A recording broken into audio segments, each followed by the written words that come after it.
in Egypt have just opened for that final round of a referendum on the country's proposed new constitution. Voting taking place in the 17 provinces that did not weigh in last weekend. State media say 57% of the voters approved the draft. The Islamist-backed document is expected to be approved in today's voting as well, despite some violent protests against it.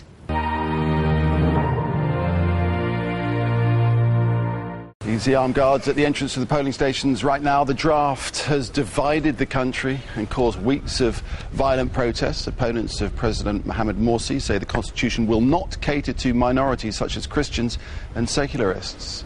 Well, rival protesters in Egypt have been fighting in the second largest city of Alexandria.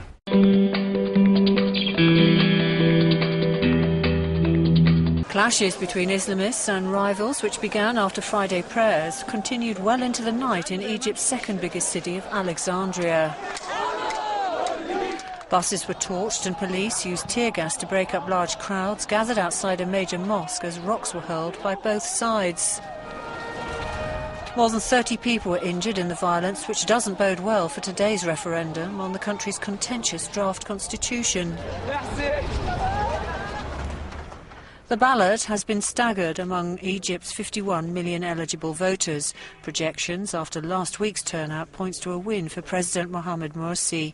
The opposition say the constitution is divisive and accuses Morsi of pushing through a document which leans towards his Muslim Brotherhood allies and ignores the rights of Christians as well as women. 250,000 security personnel have been deployed across Egypt to keep order during the second round of this contentious vote. Soldiers have taken control of polling stations in areas that cast their ballots on Saturday, like this school in Cairo's twin city of Giza. Also voting the Nile Delta and the Suez Canal city of Port Said.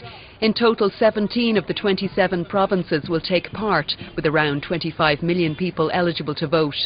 It's a month since Egypt's latest crisis erupted when the Islamist president adopted sweeping powers, only agreeing to relinquish them when a draft constitution had been voted on. But Mohamed Morsi's Muslim Brotherhood party denies this vote has split the people in two.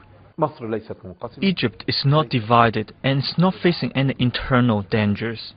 In reality, Egypt is now on the verge of building a new political system that will be open to all political forces. We do not have a constitution. There is no constitution for Egypt.